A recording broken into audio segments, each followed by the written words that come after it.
آج دنیا میں یہ بات چلی ہے، لوگ اس چیز پہ جگڑتے ہیں، کوئی کہتا ہے مقام صحابہ بلند ہے، کوئی کہتا ہے مقام اہل بیت بلند ہے، اور بہت سارے لوگ تو کفِ لسان اس حد تک کر چکے ہو بات کرنے سے ڈرتے ہیں۔ لیکن ہم کہتے ہیں اہل سنت کا نظریہ اور طریقہ یہ ہے، صحابہ کا اپنا مقام ہے لیکن اہل بیت اطہار کا اپنا مقام ہے۔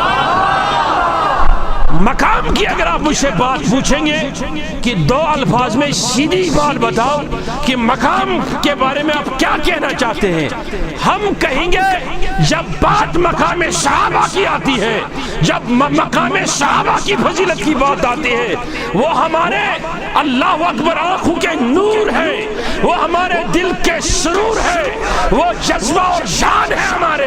لیکن بات جب ان کی شان کی آتی ہے تو ہم کہتے ہیں وہ بدر ہو، وہ حنین ہو، وہ کوئی بھی معرکہ احد ہو، وہ خیبر ہو، ان کی شان یہ ہے وہ مصطفیٰ کے ساتھ کندھے سے کندھا ملا کر جہاد کرتے تھے، اسلام کو آگے بڑھاتے تھے۔ لیکن جب بات اہل بیت کی ہوتی تھی تو ہم کہتے ہیں صحابہ کندھے سے کندھا ملا کر چلنے والے لوگ ہیں، لیکن اہل بیت کندھے پر مصطفیٰ پر بیٹھ کے چلنے والے لوگ ہیں۔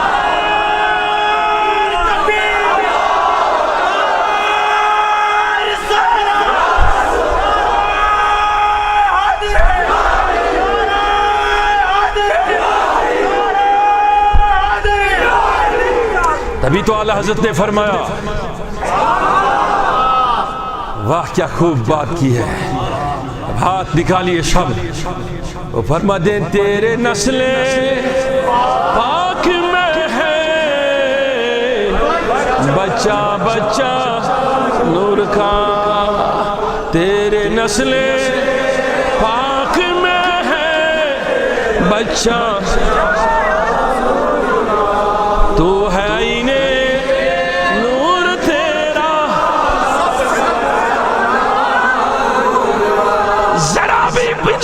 بغض اور عداوت صحابہ کے بارے میں رکھے، جن کے شان اور قصیدے مصطفیٰ نے اپنی زبان سے بیان کی، تو وہ زندیق ہے، اس دل پر لعنت ہے، اس زبان پر اللہ تعالیٰ کا عذاب ہے۔ لیکن اتنا یاد رکھو، کوئی صحابہ کے محبت میں الیاذ باللہ اہل بیت کے رحمت سے محروم نہ ہو جائے اور کہیں کہ صحابہ کے پیار میں یہ کہے کہ میں اہل بیت کا تذکرہ نہ کروں، تو ان کو سمجھانا چاہتا ہوں وہ اہل بیت اطہار کسی طبقے کے نہیں ہے، کسی جماعت کے نہیں ہے، کسی ایک فرد کے نہیں ہے۔ وہ حسین کے بارے میں جب بات کرتے ہیں تو میں کہتا ہوں حسین کائنات کے ہر مظلوم کا حسین ہے، ہر فرد کا حسین ہے۔ جہاں انسانیت وہاں حسین، جہاں توحید وہاں حسین، جہاں رسالت وہاں حسین۔ میں کہتا ہوں جہاں حسینیت نہیں وہاں ایک ہی چیز ہو سکتا ہے، اندھیرا ہو سکتا ہے اور کچھ نہیں ہو سکتا ہے۔ اب توجہ رکھنا، چند باتیں بتا کر میں آگے بڑھوں گا۔ یہ حسین رضی اللہ تعالیٰ عنہ پڑھی آپ، علیہ السلام پڑھی آپ، اس میں کوئی حرج نہیں۔ یہ بھی عجیب منطق ہے، مولانا حضرات کی میں معافی چاہتا ہوں، کسی کی تنقید نہیں کرتا ہوں کہ اب اس میں بھی تخصیص ہو گئی۔ بے شک کہ علیہ السلام کے لیے پیغمبروں کا نام اہل سنت میں مانا جاتا ہے، لیکن اہل بیت اطہار پہ بھی درود السلام پڑھنا اللہ کا حکم ہے، اللہ کے رسول کا حکم ہے۔ اب سمجھنا میری بات کو، یہ جو حسن اور حسین ہیں رضی اللہ تعالیٰ عنہما اجمعین، ان کے بارے میں آپ اتنا سمجھ لو، جان لو کہ میرے رسول علیہ السلام نے انہیں اپنے کندھے پہ بٹھا کر ان کی پرورش کی،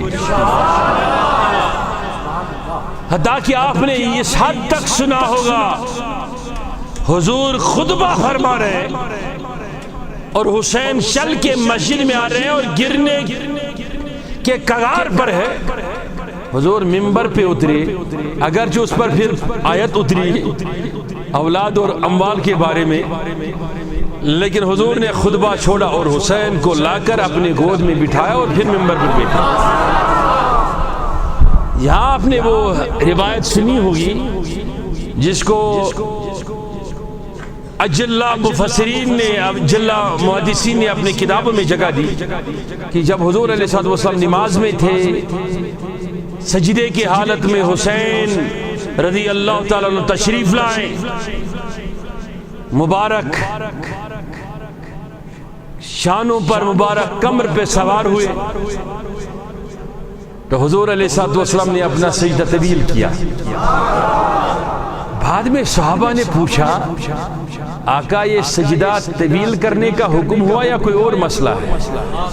فرمایا نہ طویل سجدہ کرنے کا حکم ہوا نہ کوئی اور مسئلہ تھا، یہ میرا حسین آیا تھا سجدے میں، میرے اوپر بیٹھ گیا تھا، اٹھ جاتا تو گر جاتا، تو اس لیے میں اس کے خیال میں نے سجدہ طویل کر لیا۔ اب سمجھنا میری بات کو، ایک لمحے کے لیے سوچو۔ اس لیے خواجہ معین الدین چشتی علیہ رحمہ نے کیا دو باتوں میں کیا شان بتائی، فرمایا شاہ است حسین، شاہ شان شاہ است حسین، دین است حسین، دین پناہ است۔ فرماتے ہیں سرداد نداد دست در دست یزید، حقا کی بقائے لا الہ است حسین۔ ایک لمحے کے لیے سوچو کہ ایسا کبھی نہیں سوچنا حسین کی عظمت بتانا، حسین کی تعریفیں کرنا، خاتون جنت کی تعریفیں کرنا، مخدوم کائنات کی تعریفیں کرنا، الیاذ باللہ یا الیاذ باللہ الیاذ باللہ، یہ کوئی اور مسئلہ نہیں، یہ بعینی قرآن و سنت ہے۔ جس خاتون کے لیے نبی اپنے منصب سے اٹھ جائے اور اس کو کہے کہ بیٹی فاطمہ آجا، میرے ماں باپ تم پہ قربان، وہ دیکھو وہ خاتون جنت سیدہ کا مقام کتنا ہوگا۔ ہم تو سیدھا کہتے ہیں، ہم تو کھاتے ہیں ان کے نالین کے در کا خیرات کھاتے ہیں اور اسی پہ اپنا تقی علم رکھتے ہیں۔ وہ ایسا کیوں ہو رہا ہے، ایسی تربیت کیوں ہو رہی ہے، میں بتاؤں گا آگے جا کے، سمجھنا میری بات کو۔ یہاں تک مظالم برداشت کرنے کی بات آئی، وہ تو صرف ایک ہی بیٹی نے برداشت نہیں کیے، مظالم برداشت کی بات آئی تو عثمان غنی کو 40 دن کا پیاسا اور بھوکا نہیں رکھا گیا، اس کو بھی تو شہادت ہوئی۔ مظالم تو خالی حسین رضی اللہ تعالیٰ پر نہیں رائے گئے، 12 مرتبہ سے زیادہ امام حسن رضی اللہ تعالیٰ کو زہر کھلایا گیا، مبارک کلیجہ ٹکڑوں سے باہر آ گیا۔ کون امام؟ جس امام کی آپ تقلید کر رہے ہو نا، امام اعظم ابو حنیفہ کی، میری بات سمجھ رہے ہیں؟ وہ 6 مرتبہ جیل گئے، بالآخر جیل میں ان کی شہادت ہوئی، ان کی ساری پسلیاں توڑی گئی اور زہر پلایا گیا، کس سے؟ منہ مبارک سے۔ مطلب کیا تھا؟ اصل میں وہی تھا کہ وہ شان اہل بیت اور صحابہ میں یکسانیت کہتا تھا کہ ان کی شان بھی بلند ہے اور ان کی شان بھی بلند ہے۔ بات سمجھنا میری۔ آپ نے امام احمد بن حنبل کو نہیں سنا جنہیں کوڑے لگائے گئے، ہر دن 100 کوڑے چوراہے پہ لگاتے تھے۔ ایک دن تہبند جب کھلنے لگا تب شکوہ کیا، آقا کی طرف رخ کیا، کہا مدینے والے میں نے کبھی شکوہ نہیں کیا، لیکن اب تو ایسے ظالموں کے سامنے بے آبرو نہ کر، میرا تہبند کھل رہا ہے، ہاتھ بندھے ہوئے ہیں، کیسے باندھوں؟ تو 2 نورانی ہاتھ ظاہر ہوئے کہ تہبند انہوں نے سنبھال لیا۔ بعد میں پوچھا گیا کس کے ہاتھ تھے، کہا کملی والے کے ہاتھ مبارک۔ آپ لوگوں نے اپنی تواریخ گم کر دی ہے، آپ کھو گئے۔ جب مدینے کے طرف ہجرت ہوئی تو حضور بھی لے گئے نا تشریف، تو ایک بیٹی حضور علیہ الصلوۃ والسلام کی مکے میں بیاہی ہوئی تھی، نکاح اس کا مکے میں ہوا تھا، لیکن تب اس انسان جس کے نکاح میں وہ تھے تب اس نے اعلاناً اسلام کا اعلان نہیں کیا تھا۔ وہ روز اپنے خاوند کو جا کر کہتی تھی کہ میرا دل تو پھٹنے کو ہے کہ بھی ایسا کر لو کہ مجھے ایک دن کے لیے مدینہ بھیجو، میں اپنے بابا کی زیارت کر کے آؤں گی۔